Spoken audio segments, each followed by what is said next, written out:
On top of Helena's Tower Hills sits an old wooden structure topped with a 360-degree lookout perch.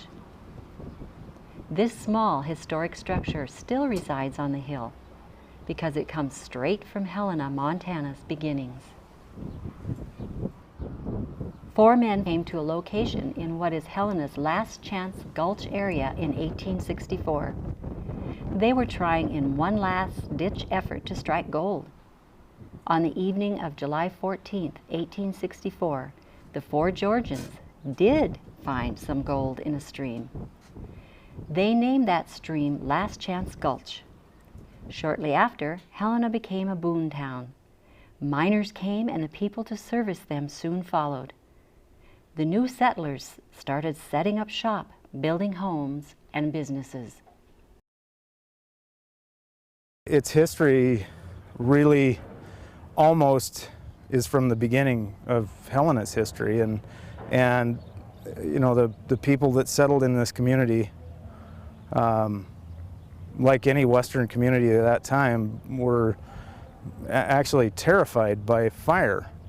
Everything they built at that time, this is in the mid-1860s, it was made of wood, and they tended, because it was primarily started as a mining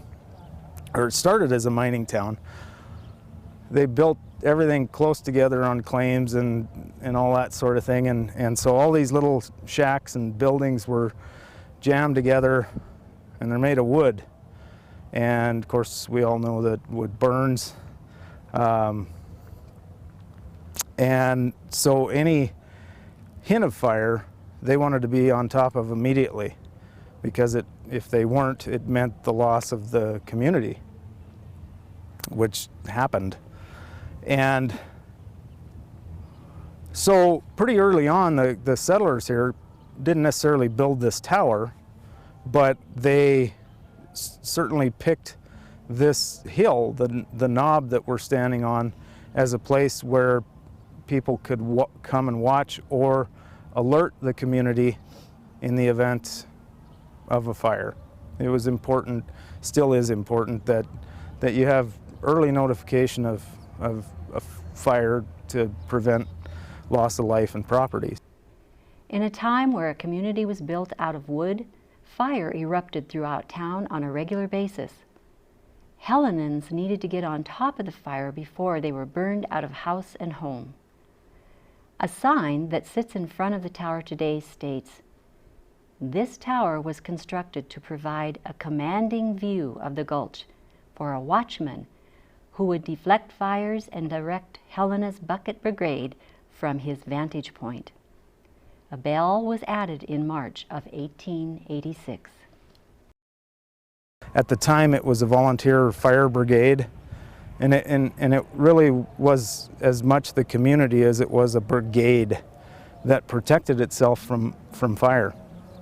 Well, 1869 they have their first big fire, and several blocks were lost. It woke them up, and it got them to consider more a fire department.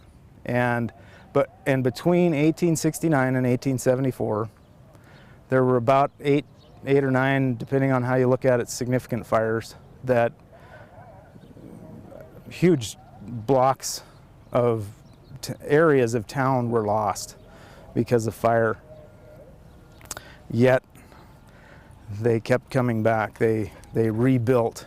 In fact, it's interesting. I don't know that most people know this, but when the city of Helena incorporated in 1881, its first legal action, I think, almost the very first legal action they took, was to come up with a symbol for Helena. Now, today our symbol is the fire tower for the city of Helena.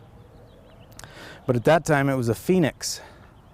You know, the phoenix the mythical creature that rises from the ashes, for them, was what their community was. It had been burned so many times, and yet they kept rebuilding. A very apt symbol. Well, so this tower in different forms between 1869 and 1874 stood. Well, they had a terrible fire in January of 1874, this was even after they had made some significant improvements in their department. Bought hose, bought something called a hand engine, which enabled them to no longer operate with a bucket brigade, but they had essentially a mobile pump. And January of 1874, even after all these improvements, they still lost a big part of town that went from probably Park Avenue up to Ewing or Warren. Big fire loss, big loss of business capital and that sort of thing. And what happened at that time is they then built a fire station that was dedicated to housing a fire department. Up to that point, they'd always sort of begged, borrowed, and stolen places to house their little fire department that continued to grow through time. So they built the fire station about where Miller's Crossing is right now, and that was a pretty important move. They operated out of that station from 1874 until 1885, but the next thing they did was they built this tower that still stands today. Fire had a more detrimental effect on a community during this time in history because it was hard to get the materials needed to rebuild and could take months for them to arrive. The fire tower's purpose was very important to the community. A watchman would be the lookout for the fires close to town, and if one would arise, he would then ring the bell to alert the firefighters. One of the things to keep in mind was that they had two routes into Helena. One was from Fort Benton, and most of that, most of the goods and such came by river from St. Louis, Omaha, that sort of thing, to Fort Benton, and then was hauled by freighters from there. Well, you can imagine in the winter, there's nobody, there are no steamboats coming up the Missouri. So then they were left with the route from the south, which came from a railhead in Utah. Corinne, Utah was the name of the community. And that's a long ways away. So yeah, they're out there on their own in terms of trying to rebuild and resupply and just live. So it was a huge deal, something that I don't think we in modern day can relate to at all. It just must have felt like a tremendously isolated, alone sort of feeling as a community. The fire tower was improved upon during the years of operation many times. In 1874, a taller tower was built. The Daily Independent wrote on April 4, 1874, "The new watchtower was completed yesterday. It is 15 feet higher than the old one. With a handsome flag floating from its flagstaff, it was the admiration of all who saw it. The ringing of the fire bell yesterday caused considerable alarm. When it becomes necessary to ring the bell when no alarm is intended, it should be muffled."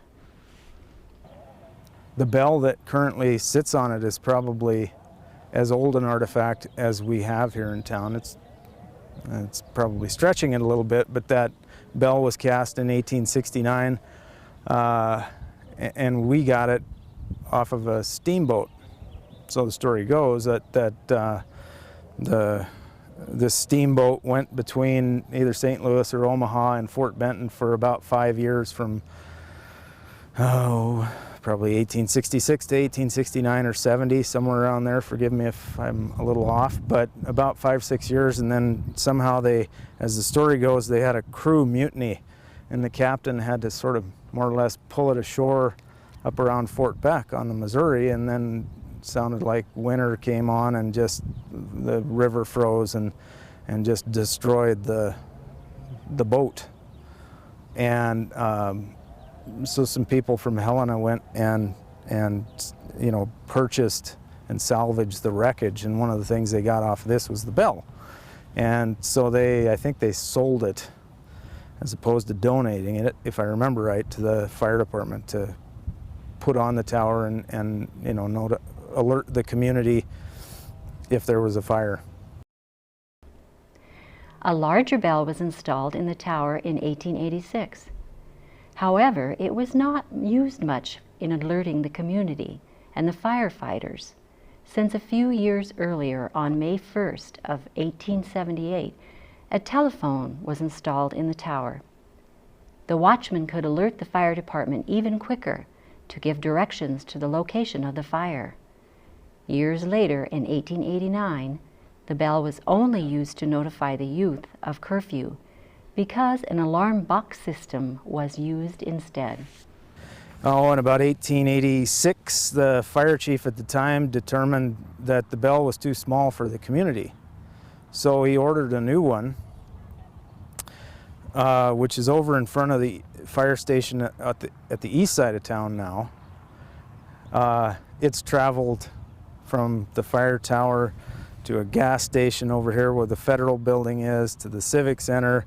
Well, actually from a gas station back to the fire tower to the civic center, down to a park in downtown, and now it's at the east side fire station. So it's that bigger, larger bell's traveled quite a bit.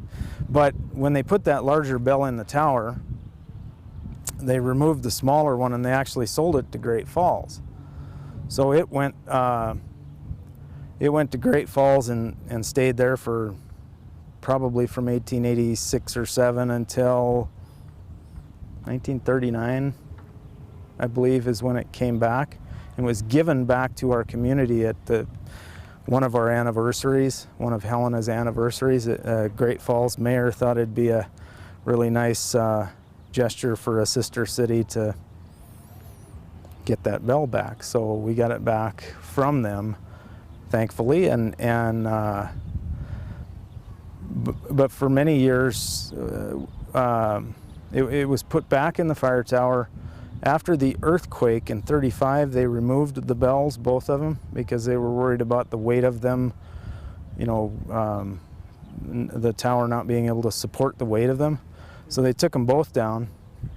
And when the fire department moved from the Gulch area here to into the Civic Center, they took the bell with them, and it remained in storage for a number of years, I think until about 1970.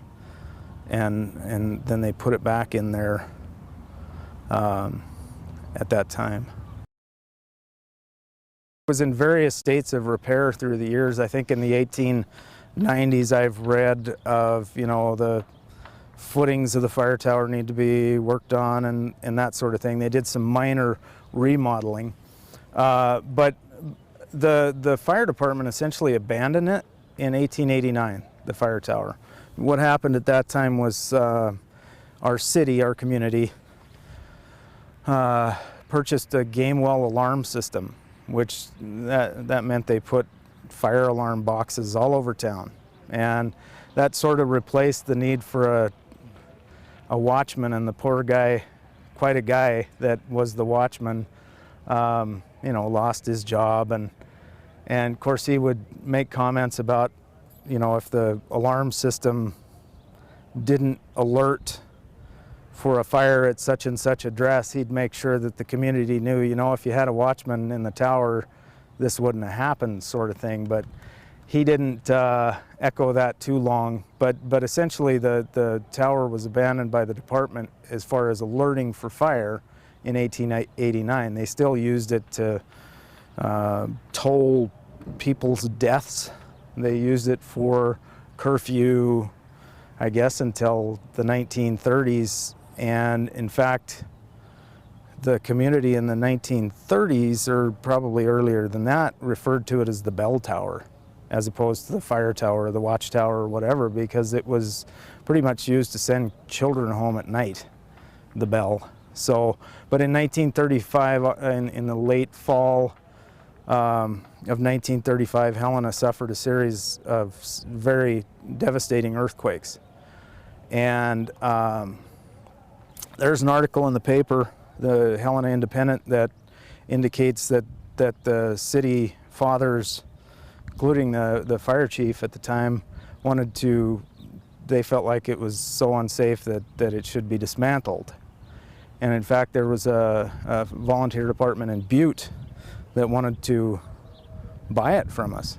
And we were going to go that route, and imagine that. And but there was a lady named Marguerite Greenfield,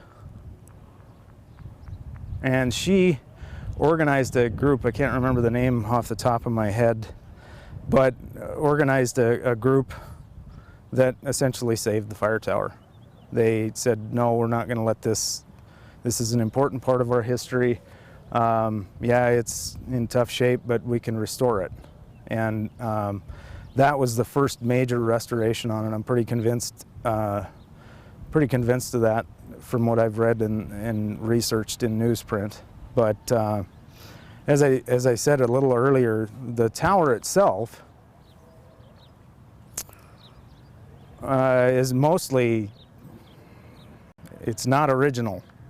I'm very convinced that what is original on it are the 4 long timbers that support it, the uprights. They called them mud sills in the original contract that describes, you know, the specifications of the fire tower. And I've crawled around on this tower about as much as anybody in recent years, and I'm convinced that those are original, and maybe some of the larger timbers that support it are original. I'm very convinced of the original nature based on a photograph from 1935 that I can compare knots from that picture that was taken in 1935 to knots that you can see on it today. So there's still some of it that's original. Most of it's been replaced. And the one nice thing about it, though, is that the people that have restored it through the years, that have gone to the effort to work on it, and that effort still continues to this day, have maintained its authenticity. I have an artist's rendering from 1885, and you'd swear the guy drew it today. So that speaks a lot for what it means to the community now, and what it has meant to the community for its entire existence. And that's pretty special. In recent years, much work has been done to the tower. It's been a community effort to maintain it. The bell deck had to be replaced, and the bell was refurbished. Along with the bell being restored, wooden planks from the deck and the window seals had to be replaced. In recent months, the roof was torn off and re-roofed with a synthetic cedar shingle made from durable polymer particles, which maintains the historic authenticity of the tower while ensuring it will stand for many more years to come.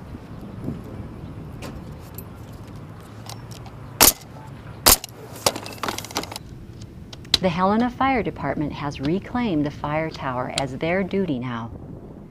For many years, the fire tower was used to keep watch over the community. The community now watches over it, for it has become one of Helena's historic icons. It is an ionic symbol for the city of Helena, the city's police department, and even for local businesses. The fire tower has been affectionately coined the guardian of the Gulch since the 1870s. Under the fire department's mission statement, you can read, "We, the members of the Helena Fire Department, proudly continue our tradition as guardians of the Gulch by professionally providing a quality, effective, skillful, safe, and caring service to protect our community whenever and wherever needed." Providing protection for Helena's citizens against fire was first achieved by the fire tower and its watchmen from the city's inception.